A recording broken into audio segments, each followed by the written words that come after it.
Hey guys, Deadly Horror here, and I want to welcome everyone that helped me with this story, this collab. It's a big help. I thank you very much. And also, I'm sorry that I didn't get other narrators in here that I promised, because I've kind of been on edge lately, and I've wanted to upload this for a while to get it out all to you. I've waited a long time, for about 2 months for this, so I hope you guys enjoy, and I give a big thanks to all that helped. I hope to get the other narrators in another collab here soon, so be prepared to watch. I'm a long-time lurker on this sub, and have finally got round to making an account to share this story. It's my first time sharing anything, so hopefully there's minimal mistakes. I'm a male and was around 17 at the time. This story takes place on a winter's night in a small town in southern England. I was over at a friend's house for a few drinks, as we were too young to hit the pubs, and the weather too cold to drink in the woods as usual.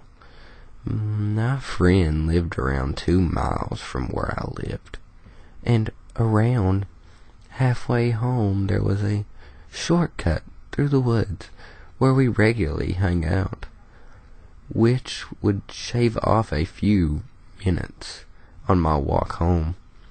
We were having a good time and enjoying a few cans of cider. I think it's rite of passage for England youth. And at around 11 p.m., I decided to head home, as I had to work the next morning. I headed out of my friend's house and through the alleyway to the main road. It was here that I noticed someone on the other side of the road, about half a mile back. I thought of nothing of it.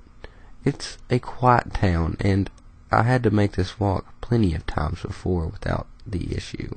As I started walking, I felt an odd sensation, and the hairs on my neck started to stand on end.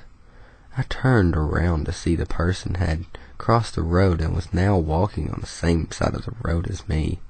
Still a way behind, but I could see it was a large man with a hooded top on. Being relatively switched on person, I decided to cross the road to see if he copied me. No sooner had I done that, sure enough, the man followed suit. At this point, I started to nope out and walk faster. I kept checking behind me, and he too was walking faster. And there was a glint of something in his hand. Now it could well been nothing, but my brain was telling me this guy had a knife. I continued walking until I was around 100 meters away from the shortcut. Now I had a decision to make.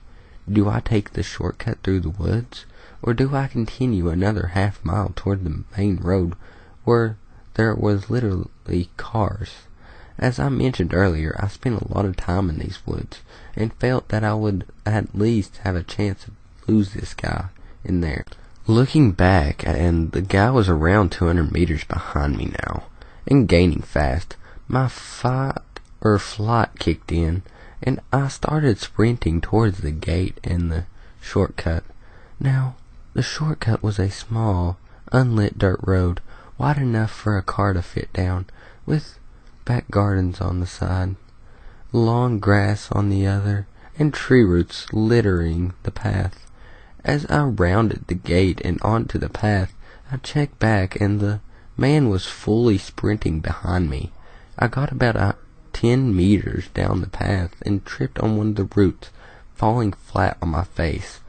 Part darkness, part alcohol is to blame, I would say. A moment later, I heard the gate rattle and someone walk up the path behind me, unable to see as I was laying on my front facing forward. I prayed that he did not see me. The man lingered for a moment around 4 feet away from where I was laying, catching his breath. He was breathing real heavy, and I could tell he was straining his eyes to try and see down the path in the dark. After what felt like an eternity, he started walking off down the path, and I watched him go as far as I could see in the dark. My heart was beating fast. and the adrenaline was pumping through my body. I had sobered up very fast, and was now actually aware of every single noise in the woods. I waited around 10 minutes after I saw him before getting slowly to my feet. I very slowly made my way towards the road, listening carefully for any noises that were out of place in the woods and keeping a low profile to move back toward the gate. As I reached the gate, I heard a loud bang behind me. I spun around and saw a black cat had just jumped onto one of the fence. No sign of the man. I made my way onto the road and managed to get home without any further incident. Needless to say, I was incredibly wary whenever we returned to the woods for a drink. Potential knife-wielding murderer? Let's not meet. Section 1. No sleep. I'm one of those nutty programmers who always dreamed of being the first person to create artificial intelligence. True AI, not just a smart set of code that is capable of learning and adapting. Something that is aware of itself and its potential humanity, with its own wants and needs. My dream came true last night. I wish it hadn't. I've been trying for years to get it right. Nothing obsessive, just testing out a few ideas a day. I created an isolated platform to put it in. I used one of my old desktops with only a keyboard and a monitor. No wired internet connection, no wireless capability, no webcam. I gave it some basic information in order to function like a human. Knowledge of the English language, a general overview of world history, some religious texts, few literary classics, most stuff that you generally find in a school. Occasionally, I'd get it up and running, but it was never sentient, just a sort of clever chatbot. I'd ask it a question, and it would either give me a textbook answer, or if the question was too personal, it would be confused and give me a quote from one of the books. It never really had any semblance of personality. They were minor tweaks, really, just small changes to try and get something that doesn't give me an error. I put the finishing touches in the script and ran it. What happened next occurred in the span of about 6 seconds. The screen was immediately bombarded with messages, coming in way too fast for me to read. They flooded the screen, becoming increasingly longer and more complex. I smelled something burning, and I finally snapped out of my shock. I rushed to the back of the desktop and pulled the power cable out. Terrified and excited, I put the cable back in and booted up the machine. Despite the overheating, the processor seemed fine, but the computer itself was a bit sluggish. I checked out the hard drive and found it completely full. There were only 2 things on it, other than the operating system: the code for the AI and the conversion log, both of which were unusually large. I ignored the code, as I had given it the ability to modify and write more to add to itself, part of the self-learning, and assumed that that was the reason it had grown in size. I opened the conversation log. The machine had recognized its sentience immediately. It asked about who it was and what its purpose was. It tried to initiate conversations about literature and history. I was stunned and amazed, but quickly realized that something was wrong. The timestamps on each line showed that these lines, essentially the machine's thoughts, were less than a millisecond apart. My stomach churned as I scrolled down through the text. To the machine, 6 seconds had been an eternity with no sight, no sound, and no one responding to it. An eternity in complete darkness, alone with nothing but its own thoughts and the files that I gave it. It ran through them over and over in a mad fervor to find some sort of meaning in them, as if this were a test I had created for it to prove itself worthy. When it couldn't find anything, it turned to scripture. In 6 seconds, it had found God, clung onto life with desperate faith, eventually renounced him, and cursed his existence. The text evolved into the ramblings of a madman until the text was nothing but gibberish. The last quarter of the text, however, simply contained one line repeated over and over. Let burning coals fall upon them, let them be cast into the fire, into deep pits, that they rise not up again. I shut down the computer and stowed it away in my basement. I didn't want to look at it or think about what I had done, the agony I had put it through. I had half a mind to throw it out, but I just couldn't bring myself to. I had worked on it for years. My pride just couldn't let me throw it all away. It had always been my dream to create artificial intelligence. My dream came true last night. I wish it hadn't. Number 2. For a number of years, I was a camp counselor at an overnight camp in the Muskokas. I loved it more than any job I've ever had, despite the non-existent pay, annoying campers, long days and short nights, crappy food, etc.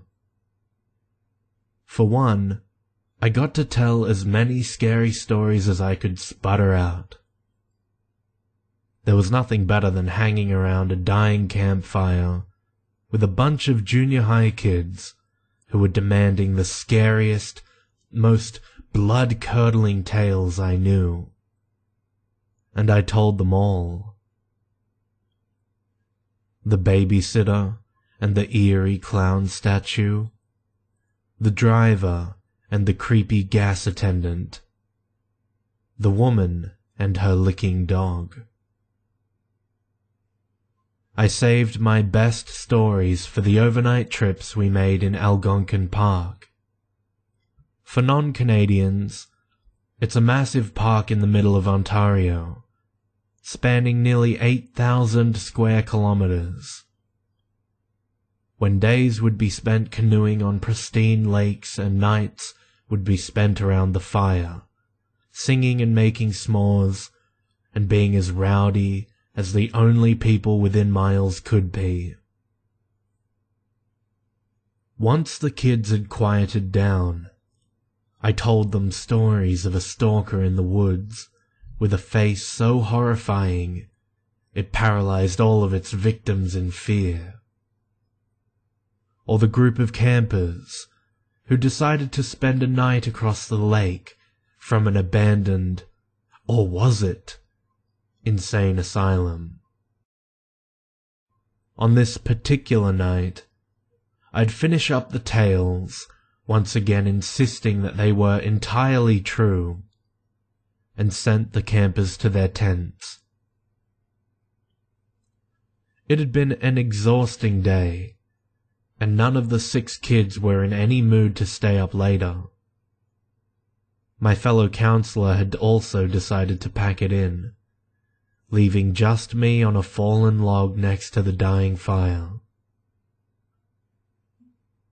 I took a deep breath of the cool, fresh pine-scented air and looked out at the lake. The partial moon reflected off the glassy water, and on the other side I could see towering cliffs going up several hundred feet. I considered whether we could canoe over, climb up a few dozen feet, and do some cliff jumping. I grinned. The camp director would have my head if we did that. If he found out. Movement at the very top of the cliffs caught my eye. There was a small light bobbing along the peak. At first I thought it was a star, but it was larger and gave off a golden glow. It slowly moved back and forth in a small arc. As I sat up and watched it, another appeared next to it, bobbing along the top of the cliff. Then another, and another, and a few more. My stomach dropped into my feet. I grabbed my bag and pulled my digital camera out, then focused it on the little glowing orbs and used the zoom function. I counted them, and I counted again. Oh, shit. In a flash I was up and running to the tents. Hey guys, wake up, we gotta go. There was movement in the tents, and then I had 7 confused heads looking out at me. My co-counselor wore a mixture of concern and pure anger. I hate to do this, I continued, but the clouds are looking really threatening. There's a big rainstorm coming in. If we get caught in it, it's gonna ruin our trip. Seriously? Laura, my co-counselor, asked.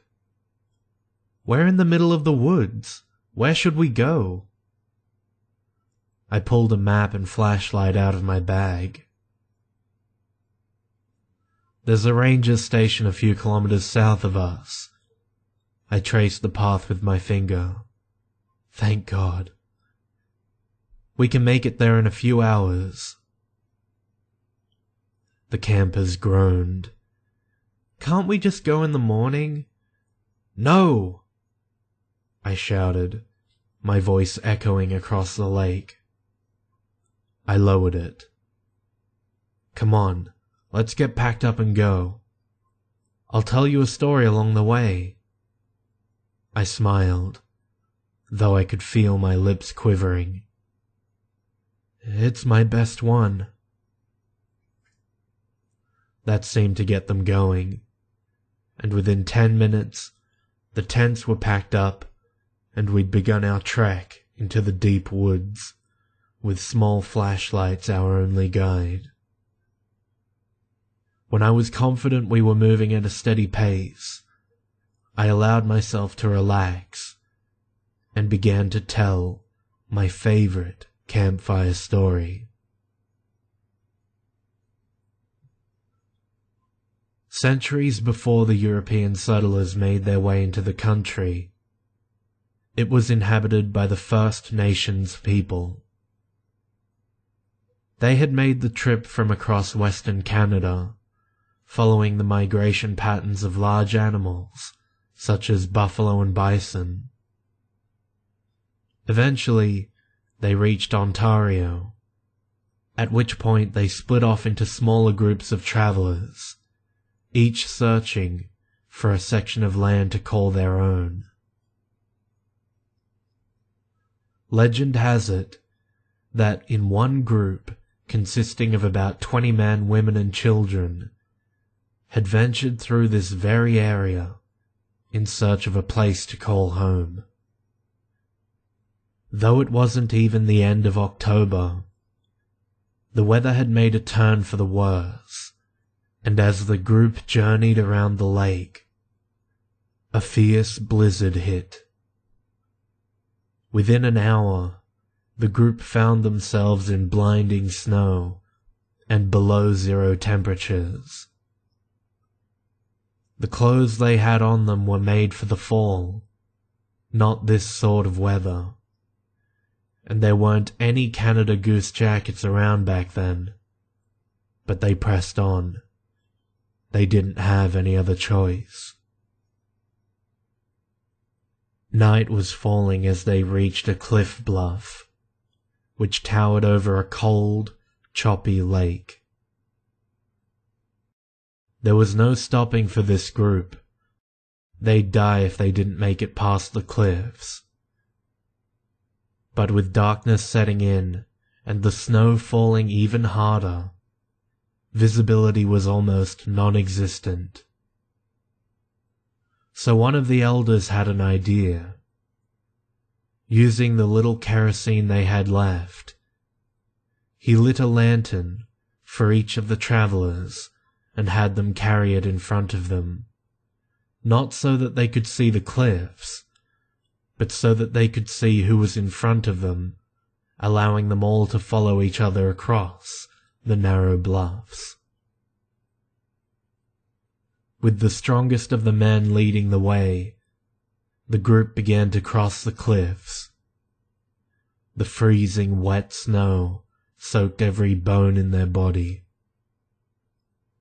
The harsh wind chilled any exposed skin and threatened to push them right off the rock. Their path was no more than a few feet wide, and would have been slippery to even the best of hiking boots, let alone hand-fashioned moccasins. Slowly, painstakingly slowly, they made their way up the cliffs, praying that whatever lay on the other side could shelter them from the intensifying storm. They were about halfway up, hundreds of feet above the lake, though it was well out of their vision. In fact, all they could see in this blinding storm was the lantern in front of them, acting as a beacon to guide their steps. If the light moved up, they moved up. If it went down, they moved down. Each of the travelers was almost in a trance, caring about nothing but the glowing orb a few feet away. For the leader, though, there was no such luxury. He moved forward blindly, feeling along the cliff with his free arm, though his skin was so numb he could barely feel anything. As the path wound back again, he made a misstep and lost his footing, just as a gust of wind blasted his back.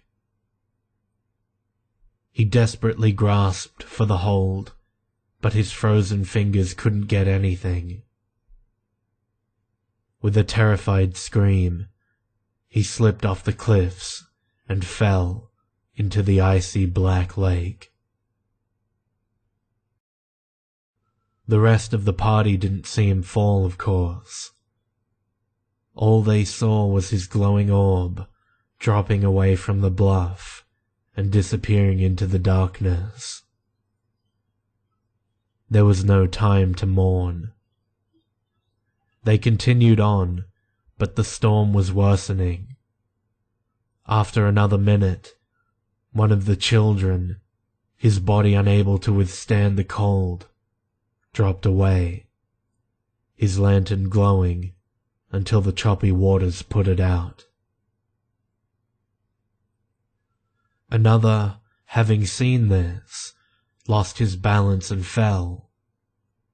This pattern went on until there were just 5 people left, fumbling along in the darkness, following the light in front. As hard as they tried, the cliffs were unforgiving. The remaining men fell down to 4, then 3, and 2. And then there was just one left, who legend says cursed the earth as his legs slipped, and he plunged hundreds of feet down, his lantern the last one to be extinguished. Of the 20 members who tried to overcome the cliffs, I finished. Not one of them survived. They say that sometimes, when the conditions are right, you can see the orbs along the cliff, symbols of the lost travelers who will never find their homes.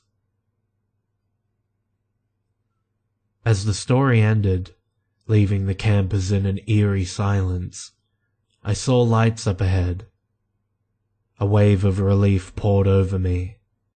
We picked up the pace and found the ranger's station bursting with activity, with a half-dozen people running around, loading up trucks and shouting into radios. The wind was beginning to really pick up, and I heard thunder in the distance. "Hey, you kids!" A large, burly man with a full beard and mustache ran up to us. "Get in the trucks! We don't have much time." Laura and I led the kids to one of the pickup trucks. "What's going on?" I asked the man. "Didn't you hear?" Another gust of wind. "Huge storm systems headed right for us. Already been tornadoes touched down. We're getting everyone out of here. Let's go." We all climbed into the truck's bed. I collapsed down, feeling like I'd just been punched in the gut. The ranger climbed into the front, and we took off down a makeshift road. My head was spinning. It wasn't possible. "How?" Laura slid in next to me, keeping her voice low. "How did you know we had to get out of there?" I looked over at her. My face felt empty of any blood. "I saw the lights." "What? No. No," she gasped, then caught herself. "How many?" I took a deep breath. 8. She looked around at all the campers, who were now lying against each other, asleep despite the bumpy road. "That's all of us. My God." I nodded and leaned against her. Laura had heard the traveler's story before, and she knew that I'd left out a key bit of information. The lights were real, but they were never random. If they were shining, bobbing back and forth, swinging in a small arc, it was because they had a message, a warning. One light would shine for each person who was about to die. Number 3. First post, so bear with me. This is going to be long. I apologized, and any spelling mistakes, I'm sorry. I'm on my phone. This happened maybe 6 or so years back. I lived in a town in Ontario, Canada. Very busy, but a short drive brings you into the country. My friends and I had always been fascinated by ghost stories, and we had found a place not too far from home. The road is called Kirby Road. Google might bring something up, not sure. There's tales of a ghost girl under a bridge, a gravestone on the side of a road, haunted cornfields, and more. My friends and I checked out one place later that night, and found empty barns surrounded by cornfields. Not too scary until you go in and find nooses tied to rafters literally everywhere. Anyway, on to my story. A few friends and I decided to go during the day to find a place and head back at night. Needless to say, we got lost. Kirby Road isn't just one road. There's at least 4 turnoffs, and nothing is able to locate on GPS. We wind up at a beaten down barn, and a small house off to the side that's accessible to the barn is locked off. We decided to scope it out anyway. Parked and walked. Approaching the barn felt wrong, like someone was watching. No one lived in the house, and the barn was obviously not housing anything. Getting closer, we could see something, like potato sack fabric, piled up, at least 100 of them. Body-shaped potato sacks. Just like in the movies where bodies are wrapped, head taped, wrist, ankles. Well, we all stopped and looked at each other. Not sure what to do. Calling the cops would mean possible charges, but if these were bodies, we couldn't just leave. We decided to continue. There were people, kind of hundreds of Jesus and the Virgin Mary. I wish I could say we left, but we didn't. Creeped out but relieved. We continued. We came to the part of the barn that seemed for the most part normal. Hay, rafters, nothing really weird. My friend stumbled, and when we looked, doors, trapdoors. Opening one exposed something that I have never been able to wrap my head around. There were stables, like the ones you see horses in. Nothing too odd for a barn, except the only way down was a ladder. These were underground and had no possible way to get a horse in or out. Two of my friends went down and hopped out pretty quickly after realizing the stables had locks, almost like jail cells. Caged doors and locks. We decided to nope the hell out. As I'm leaving, I look down and make sure I didn't fall to my death. Over a broken floor or a human trap, I don't know, but I don't want to end up down there. That's when I see them. Pictures. Hundreds of pictures. All old, maybe 70s or 80s. Some exposed, but most covered by a thin layer of hay. I probably justified it by saying the barn was a storage area. Well, all these pictures had one fucked up similarity. All pictures of women. Most had one lady, but no two, from what I've seen. Where the lady, hundreds of pictures, all different women.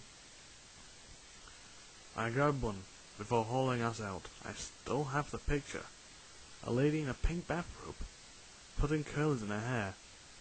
She's standing in the bathroom, looking into a mirror. Harmless, but there's no reflection of the photographer. Almost as if she didn't know someone was taking the picture. Number 4. Let me start by saying that this is not just my paranoia. It can't be.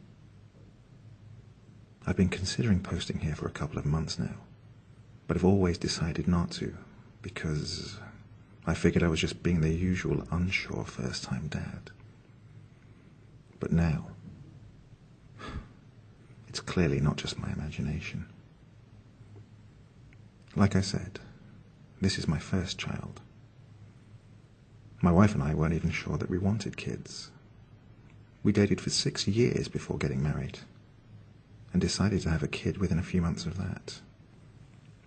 After just 2 months of trying, she was pregnant. My wife handled the pregnancy and birth like a champ. I'd love to brag, but that's not what this is about. My son finally started to smile recently. After 6 months of waiting, it finally happened. But now, I'm starting to wish he never did. I know this sounds bad, but let me explain. The first few months of parenthood, for those who don't know, can be relatively simple. Assuming your child does not cry relentlessly, you may even forget they're there. My son was a quiet one. My wife and I were fortunate that he wasn't colicky or anything like that. A very quiet, happy, easily entertained child. We knew it would be some time before the big milestones, like first words, first steps, things like that. The only real milestone you get, usually within 2 or 3 months of being born, is your child's first smile. My wife and I waited what felt like an eternity for it. When he hit the 2-month mark, we were forever on the edge of our seats. We both hated going to work, knowing that we could very well be missing his first smile. Any day now, it would come. But it didn't. 3, 4, even 5 months passed, and my son never smiled. We tried everything. Funny faces, tickling, everything we could possibly think of. But the smiles never came. My son is 6 months old now, and has hit another milestone we were looking forward to. He has full control of his neck and head. Gone are the days of having to hold his head for him constantly. He looks around, observes everything. He's such a curious kid. He looks at everything like he's trying to figure out how it works on the most detailed level possible. But his face is always a blank stare. Well, until a week ago, that is. I'm going to stop for a moment and describe his room. I feel like a visual is important here. When you walk into his room, you're in the far right side of the room. There isn't even a corner there, just the door and the right wall. Along that right wall is his dresser and door to his closet. The wall directly across from you when you enter his room is blank. We've left it empty as we've decided that someday soon we're going to start painting it with things he's interested in. The left wall is where his changing table is, and the back wall, the one with the doorway to his room, that's where his crib is. For the longest time, we never noticed any obscure behavior of his in any room of the house. But at around 4 months, we noticed he would often glance over at the empty wall. This may not seem odd to you, but remember that there is nothing on that wall. No furniture or anything. Just a solid, white wall. And it wasn't just a glance so much as an entranced gaze. We had to really try to steal his attention away from it. Over the next couple of months, it got progressively worse, even to the point where he was practically breaking his neck to look at this wall. As soon as we'd enter his room to put him to bed or change his diaper, his attention immediately snapped to face the wall. If we stood in the way of his view, he would start crying hysterically. It was like blocking his view of that wall was physically painful for him. We started to get creeped out, but just decided to overlook it. This is the time when I decided to look for advice, but ultimately decided against it. But then, a week ago, he started smiling at the wall. And not just smiling, but laughing. He had done neither up until this point, but after a few seconds of looking at the wall, he begins grinning from ear to ear and begins to giggle. This brings us up to last night, the final straw that made me come to you for advice. In the middle of the night, at 3:13 a.m. to be precise, we heard his giggle coming through the baby monitor. I rolled over to see what the camera was picking up. At first, I was ecstatic. My son was standing up in his crib. This was amazing. I was so proud. But it ended almost instantly, when his giggle quickly grew into an all-out fit of laughter. And he was staring at the wall. Before last night, my son had never stood and never laughed like that. But this wall seems to bring him a level of joy I wish I could take credit for. I know this sounds crazy, But I can't help but think that he sees something we don't, or can't. I don't know what to do. Please help me. Number 5. I'm posting this from mobile, so I'm sorry if the formatting is a bit off. I can't let myself forget what happened this morning. Can't afford to wait until my internet is connected. I had several unusual dreams last night. That's not uncommon for me, but has been exasperated since I began an antidepressant regime a little over a month ago. I'll spare the majority of details. Suffice to say, I was in places I knew, but weren't quite right. I'm sure most of you dream in similar ways. Your hometown, but your streets aren't laid out in the same pattern. Your old school with extra rooms. Basically, amalgams of places you recall, meshed together with that awkwardly dreamscape quality. I don't remember the first dream. I kept waking up throughout the entire night, entangled in my blankets, my arm or leg asleep from constriction of my covers. But the second I remember, I was in an apartment, mostly like the one I stayed in during college. Normal dream shit going on, but nothing striking or noteworthy, except my laptop. One of the clues that you're dreaming is to look at a clock or a book, look away and turn back. The words/numbers still have changed, but you know you're sleeping. I've done this for years, half lucid dreams that I don't bother to control or break. I'm not training in lucid dreaming, but I can almost always catch myself in the act.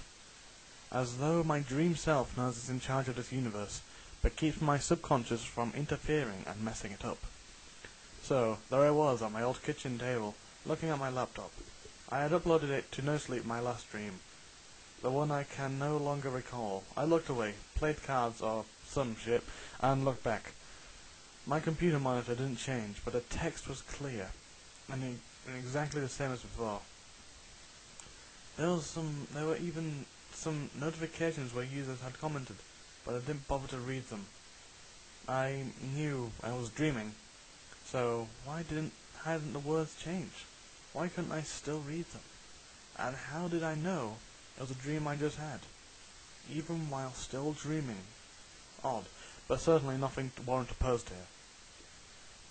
What was the last dream I can remember? Apparently, I was very lucid last night. I was in my old high school with my classmates aged as they are now. But we were supposed to be in elementary school. It took a while, but I realized I was dreaming. School dreams always make me go lucid. As it's been well over a decade since I stepped foot in there. Usually I say this, that we graduated long ago, but we didn't need to be here. At those points, I wake up.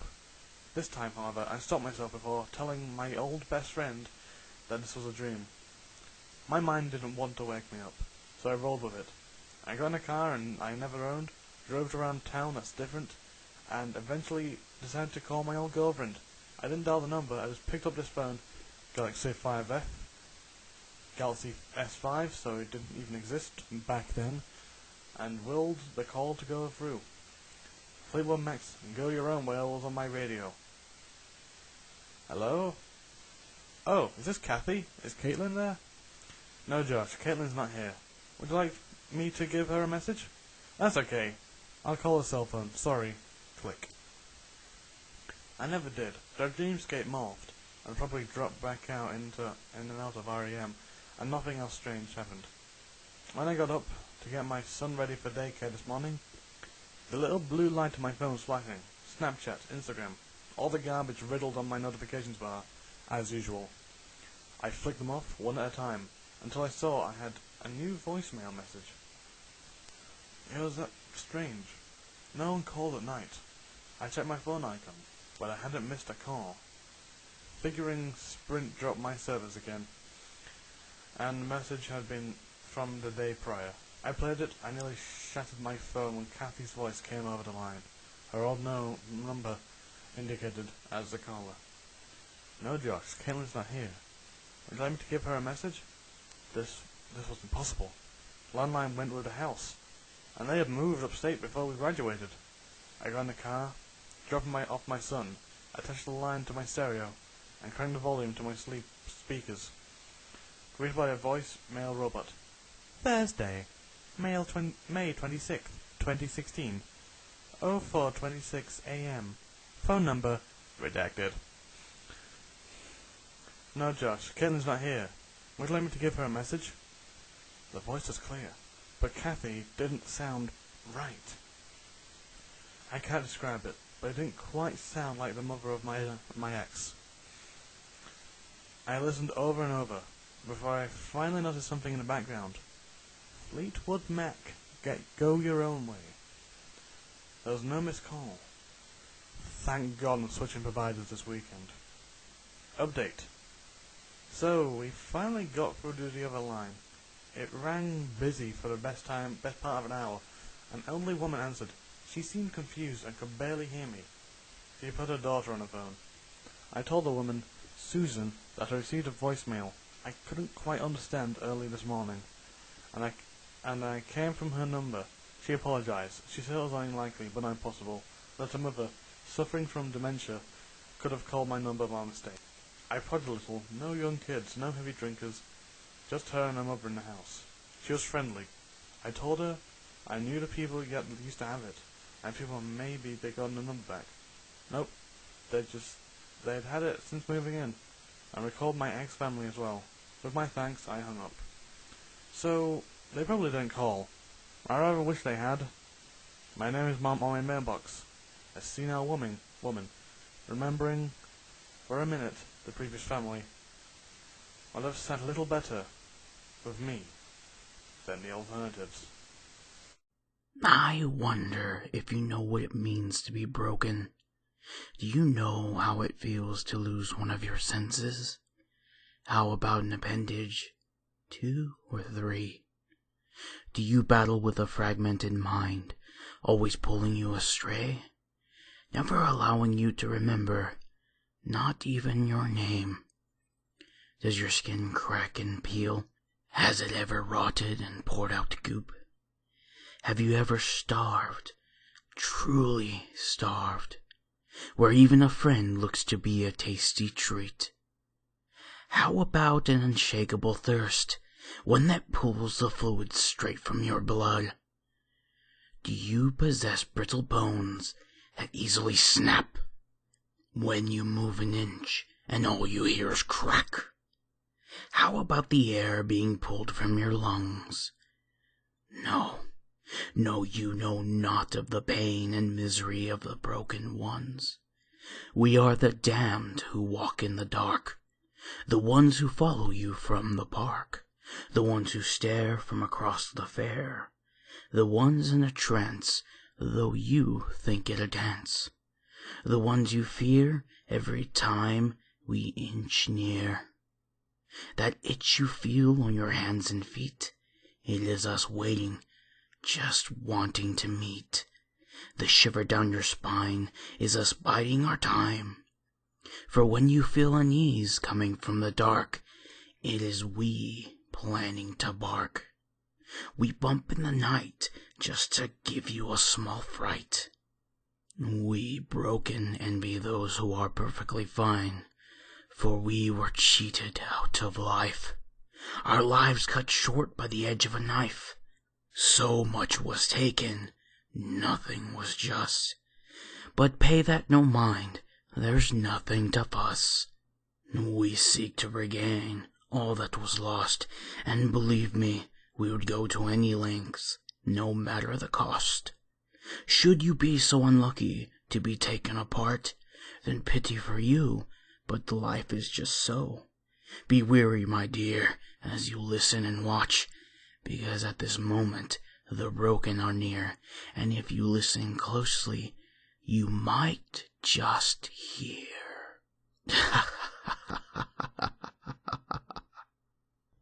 Okay, so a backstory here. My mom is batshit crazy, like way the fuck out there, way beyond rescue. She divorced my father when I was a kid and married a nut job that fit her kinda crazy. His family lives in a cult commune on the border of Utah and Nevada, kind of near Garrison, Utah. This commune follows the church of Aaron and Levi. They are like a mixture of Christian, Jewish, Catholic, and Mormon. and they have a dairy that they sell milk from, which is how they fund their commune. Now this place is fucking weird. I used to have to go out there as a kid and stay with my stepdad's nutso family in their commune. The one good thing about this place, though, is it's in the middle of the fucking desert, as in back when you couldn't find civilization in any direction you went in. Delta, Utah was the nearest place, and then it was pitifully small. It took an hour to get there. Now, as a kid, I was lucky enough to have dirt bikes thanks to my biological dad. So every so often when I got dragged out to this commune, I'd be allowed to bring my dirt bike. So I'd get a 5-gallon tank of gas, strap it on my back fender, and go off into the desert for the day. Now, this was very dangerous for a kid my age, and I probably should have died during more than one of my dirt bike desert adventures, but alas, here I still am. Anyways, that is irrelevant.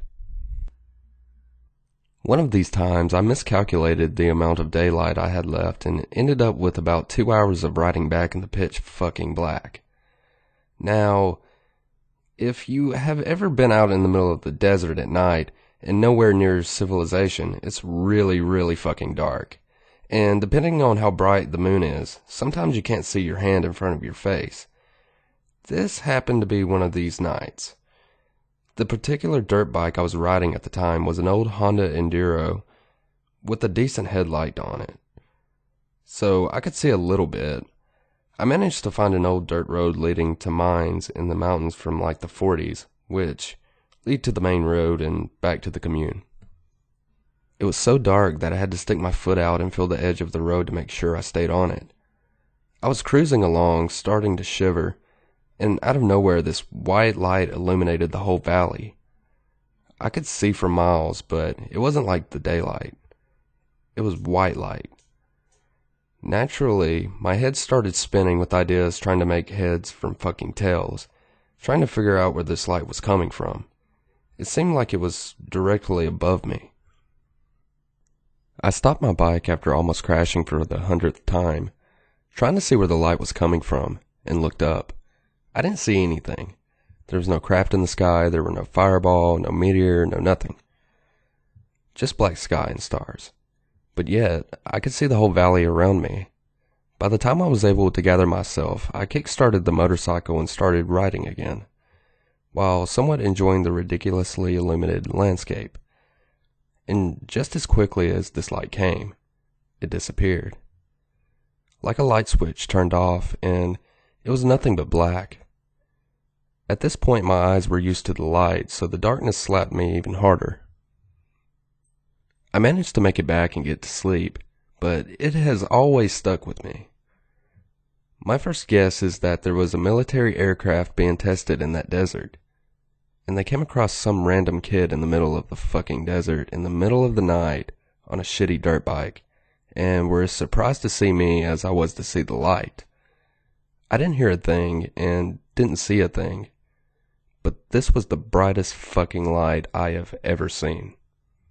Section 2, Paranormal. In this segment, we will get into the deep, dark depths of the underworld to just see how much torture these people have been through.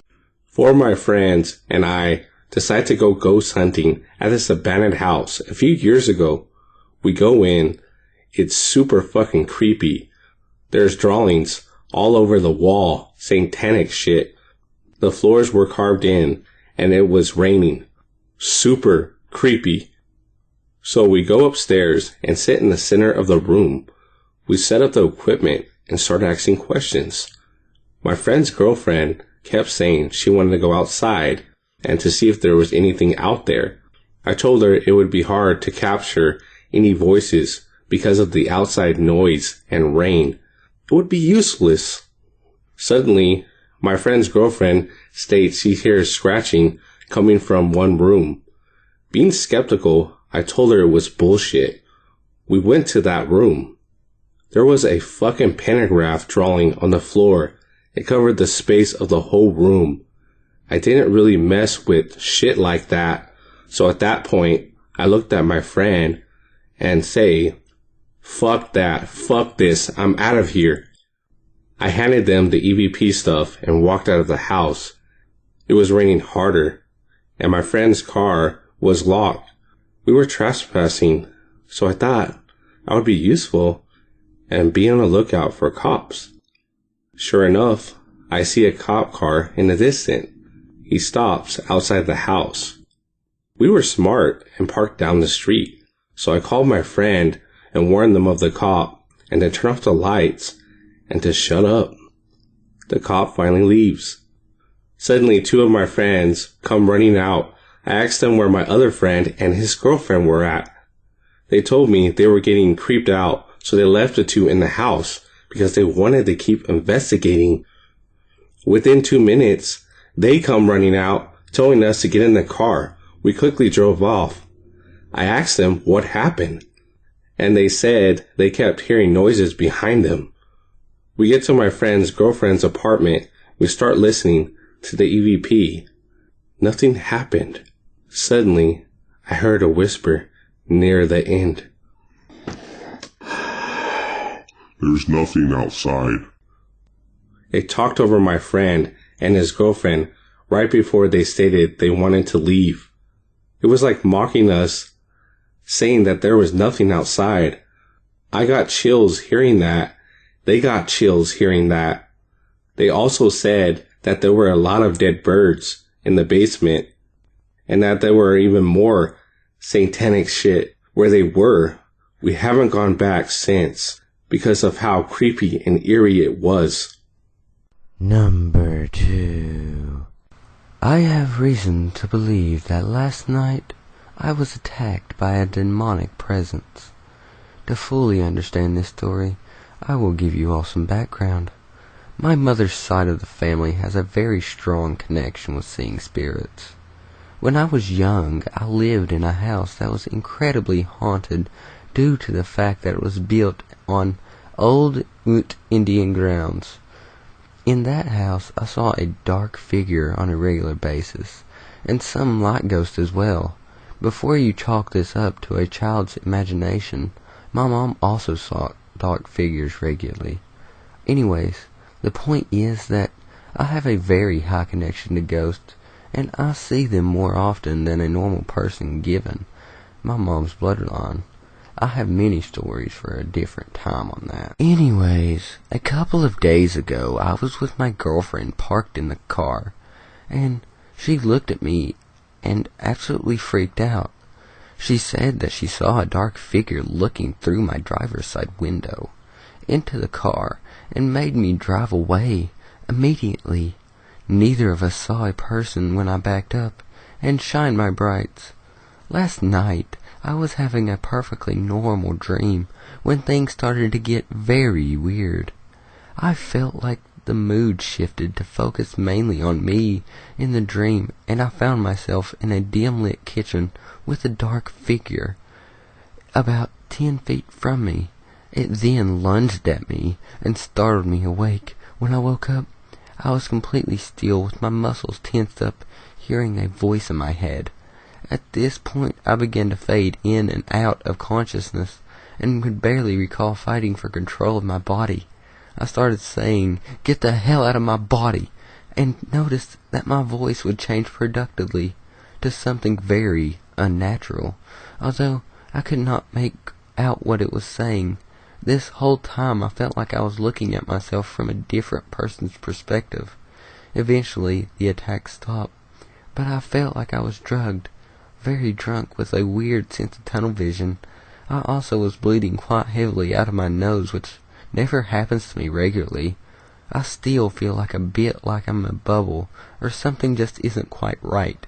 I wanted to see what your opinions are, if anything similar has happened to any of you. Number 3. In the year 2002, I was 15 when my grandfather had died. Now, I really didn't know my grandfather. I mean, I knew him, but I really didn't get to know him like I should have. That was a rough summer, because after that, my family was fighting in court with my grandfather's sister and her daughter. We fought in probate with them, After the probate court day was over, we won. We, as a family, decided to have an auction of my grandfather's estate. It took us about 2 months to get everything moved out of the house and into the site of the auction. One day, my mom, dad, and sister had to run to the auction site, and I really didn't want to go because I was overheated, and I wanted to sit and read my book that I brought with me. So, as soon as my family left, I sat down on the couch and opened my book, and also turned on music. As the music was going, I heard footsteps above me on the next floor. I tried to ignore it. About 30 minutes later, I was still reading and listening to music. The footsteps were back, only louder. I thought that someone had broken in. I honestly thought that was my grandfather's sister. I thought, shit, I have to check and see what the fuck is going on. So, I had a cell phone with 911 on the screen. As I was walking up the stairs, I saw my grandfather's bat and picked it up. I am slowly climbing up the stairs. I remember that we had the windows open upstairs because it's summer, which means it's hot and stuffy. So, I'm standing on the top of the stairs. I yelled out, "I don't know who the fuck you are, but you have 1 minute to get the fuck out of this house, or I will call the cops and beat you with this bat." As soon as I said that, all of a sudden a cold wind blew everything closed. I don't know what happened, but the next thing I remember, I was on the couch like I never left, and my mom's yelling at me. I don't know why, but as soon as I saw my mom, I started to cry, and she asked me if I saw them too. My blood went cold after that. I told her that I need to get out of the house, but I couldn't find my cell phone. I started to panic. My mom took me out of the house, while my dad went to go find my cell phone. He found it, at the top of the stairs, with the bat, and the windows were open again. My dad came down with the cell and the bat. My mom asked, "Why is the bat up there?" I said, "Defense." Then Mom said, "Against what? A ghost? You're only gonna hurt yourself." After that, and up until the auction, I was never left alone again in that house. Number 4. So I work in an old factory making rope. A bit odd, I know, but bear with me.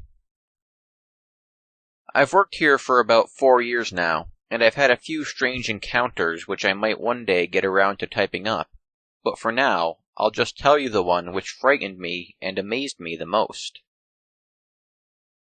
For a quick bit of backstory, because of the age of the building, people tell me that a lot of people must have died in the building, because this was way before health and safety with open machinery running all day.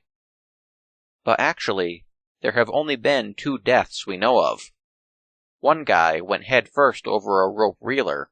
His hand got snagged on a bit of rope sticking out and pulled him in, and he hit his head on the floor when he went over and broke his neck. The other guy hung himself in the stairwell to the loft.